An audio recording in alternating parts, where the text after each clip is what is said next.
ಇಂದೇ ಡೌನ್ಲೋಡ್ ಮಾಡಿ ಮತ್ತು ನಿಮ್ಮ ನೆಚ್ಚಿನ ಶೋಗಳನ್ನು ಆನಂದಿಸಿ. ಗೌತಮ್ ಅವರೇ,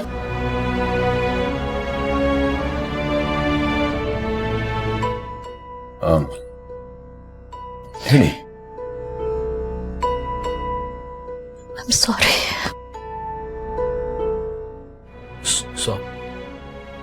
ಐ ರಿಯಲಿ ವೆರಿ ಸಾರಿ. ಏನಾಯ್ತು? ನಾನು ತಪ್ಪು ಮಾಡ್ಬಿಟ್ಟೆ, ನಿಮ್ಮನ್ನ ತಪ್ಪಾಗಿ ಅರ್ಥ ಮಾಡ್ಕೊಂಡೆ. Sorry. Please don't be, please. ಅಲ್ಲ, ನೀವು ಯಾವ್ದ್ರ ಬಗ್ಗೆ ಹೇಳ್ತಾ ಇದ್ದೀರಾ? ನೀವು ನನ್ಗೆ ಹೇಳ್ಬೋದಾಗಿತ್ತಲ್ವಾ, ನಮ್ಮ ಮಗು ಸತ್ತಿಲ್ಲ ಬದುಕಿದೆ, ಅದನ್ನ ಹುಡ್ಕೋ ಪ್ರಯತ್ನ ಮಾಡ್ತಿದೆ ಅಂತ ಹೇಳ್ಬೋದಾಗಿತ್ತಲ್ವಾ? ಅದು ಮುಚ್ಚಿಟ್ರಿ.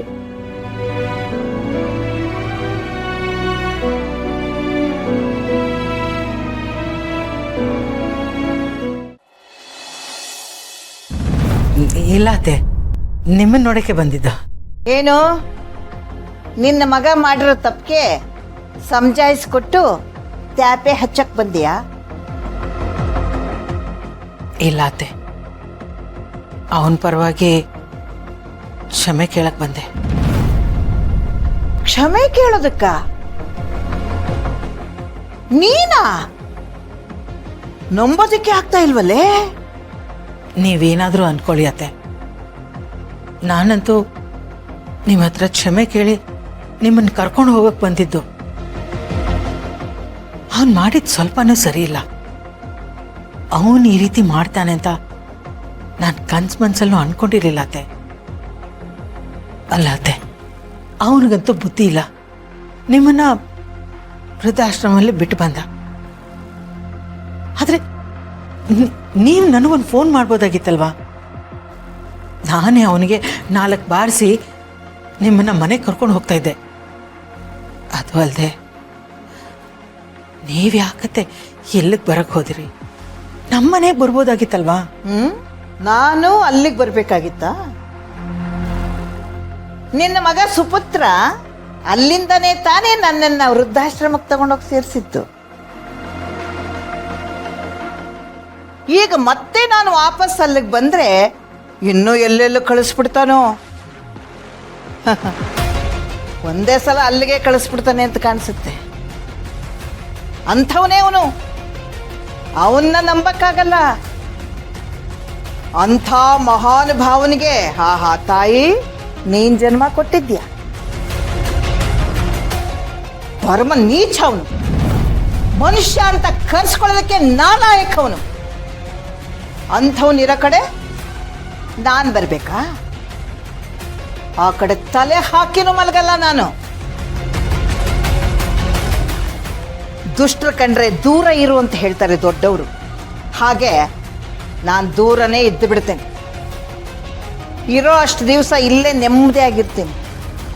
ಒಳ್ಳೆ ಮನಸ್ಸಿರೋರ ಜೊತೆ ಕಾಲ ಕಳಿತೀನಿ. ಯಾಕತ್ತೆ ಹೀಗೆಲ್ಲ ಮಾತಾಡ್ತಾ ಇದ್ದೀರಾ? ಅವನೇನೋ ಚಿಕ್ಕ ಹುಡುಗ, ದುಡುಕಿ ಹೀಗೆ ಮಾಡ್ದ. ನಾವೆಲ್ಲ ಬೇಡವಾ ನಿಮಗತ್ತೆ? ನಾವು ನಿಮ್ಮನ್ನ ಚೆನ್ನಾಗಿ ನೋಡ್ಕೊಂಡಿಲ್ವಾ ಅತ್ತೆ? ಅವನ್ ಬಿಡಿ, ಅವನಿಗೆ ನಾನು ಬುದ್ಧಿ ಹೇಳ್ತೀನಿ. ನೀವು ನನ್ನ ಜೊತೆ ಬನ್ನಿ ಅತ್ತೆ. ಈ ವಿಷಯ ಏನಾದರೂ ಗೌತಮ ಗೊತ್ತಾದ್ರೆ ಅವನು ಎಷ್ಟು ನೊಂದ್ಕೋತಾನೆ, ಅದ್ರ ಬಗ್ಗೆ ನೀವು ಯೋಚನೆ ಮಾಡಿಲ್ವಾ? ಅದಕ್ಕೆ ಹೇಳ್ತಾ ಇದ್ದೀನಿ, ಪ್ಲೀಸ್ ಅತ್ತೆ ಬನ್ನಿ, ಮನೆಗೆ ಹೋಗೋಣ. ಇಷ್ಟೆಲ್ಲ ಆದ್ರೂ ಏನು ಆಗೇ ಇಲ್ಲ ಅನ್ನೋಳ್ ಥರ ಎಷ್ಟು ಚೆನ್ನಾಗಿ ಮಾತಾಡ್ತಾ ಇದೆಯಾ ನೋಡು. ನಿನಗೆ ಕಾಳಜಿ ಇರೋದು ನನ್ನ ಮೇಲಲ್ಲ, ಗೌತಮ್ ಎಲ್ಲಿ ಏನು ಮಾಡ್ಬಿಡ್ತಾನೋ ಅಂತ ಭಯ ನಿನಗೆ. ಎಂಥ ಮಗನಿಗೆ ಜನ್ಮ ಕೊಟ್ಟಿದ್ಯಾ? ನಾಗರ ಹಾವು ಅವನು. ಹಾವಿಗೆ ಹಲ್ಲಲ್ಲಿ ವಿಷ ಇರುತ್ತೆ, ಆದ್ರೆ ಇವನಿಗೆ ಮೈ ತುಂಬ ವಿಷ. ಮನುಷ್ಯತ್ವ ಅನ್ನೋದೇ ಇಲ್ಲ. ದುಡ್ಡುಗೋಸ್ಕರ, ತನ್ನ ಸ್ವಾರ್ಥಕ್ಕೋಸ್ಕರ ಏನ್ ಬೇಕಾದ್ರೂ ಮಾಡ್ತಾನೆ. ಅಂಥವನ್ನ ಎತ್ತಿದ್ಯಲ್ಲ, ಆ ತಪ್ಪಿಗೆ ನಿನಗೂ ಅದೇ ಸ್ಥಿತಿ ಬರುತ್ತೆ ನೋಡು. ಇವತ್ತು ನಾನು, ನಾಳೆ ನೀನು.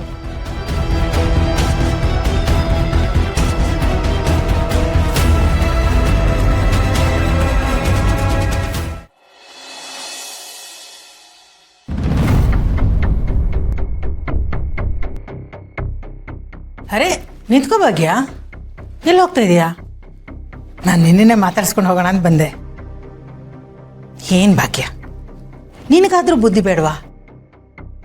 ನೀನು ಅತ್ತೆ ಜೊತೆ ಇಲ್ಲೇ ಇದೆಯಾ, ನೀನಾದ್ರೂ ಅವ್ರಿಗೆ ಬುದ್ಧಿ ಹೇಳ್ಬಾರ್ದಾ? ಅತ್ತೆ ನೀವಿಲ್ಲಿರಬಾರ್ದು, ನಿಮಗೆ ಅಂತ ಒಂದು ಮನೆ ಇದೆ, ಅಲ್ಲಿಗೆ ಹೋಗಿ ಅಂತ ಹೇಳ್ಬಾರ್ದ? ಎಲ್ಲ ತಿಳಿದವಳಾಗಿ ಸುಮ್ಮನೆ ಇದೆಯಲ್ಲ. ಈಗ ನೀನೇ ಯೋಚನೆ ಮಾಡು. ನಿನ್ನ ಮಗನಿಗೆ ನನ್ನ ಮಗ ಹೀಗೆಲ್ಲ ಮಾಡಿದ್ದಾನೆ ಅಂತ ಗೊತ್ತಾದ್ರೆ ನನ್ನ ಮಗನ ಸುಮ್ಮನೆ ಬಿಡ್ತಾನ? ನನ್ನ ಮಗ ಸೇಫ್ ಆಗಿರಬೇಕು, ಅವನಿಗೇನು ತೊಂದರೆ ಆಗಬಾರ್ದು ಅಂತ ನನಗೂ ಅನ್ಸುತ್ತಲ್ವಾ?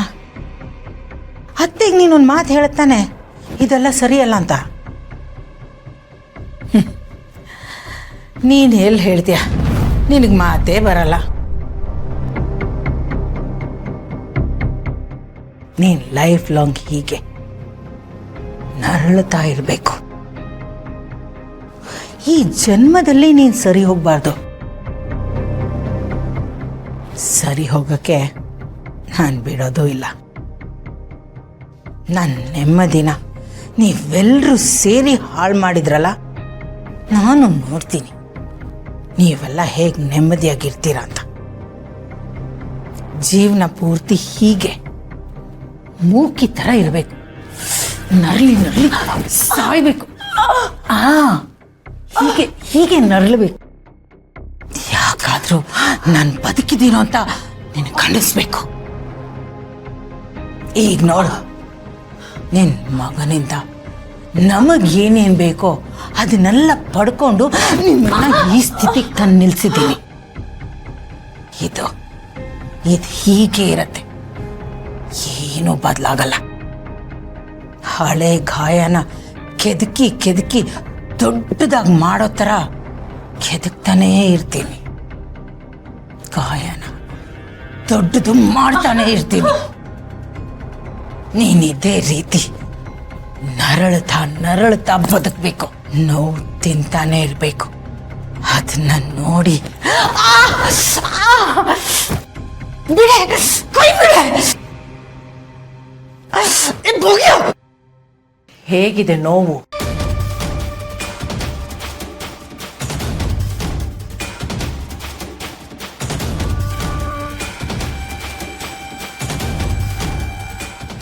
ಬೇರೆಯವರಿಗೆ ನೋವು ಕೊಟ್ಟು ಖುಷಿ ಪಡ್ತೀಯಲ್ಲ, ಆ ನೋವಿನ ರುಚಿ ನೀನು ನೋಡ್ಬೇಕಲ್ಲ. ಅಮೃತಧಾರೆ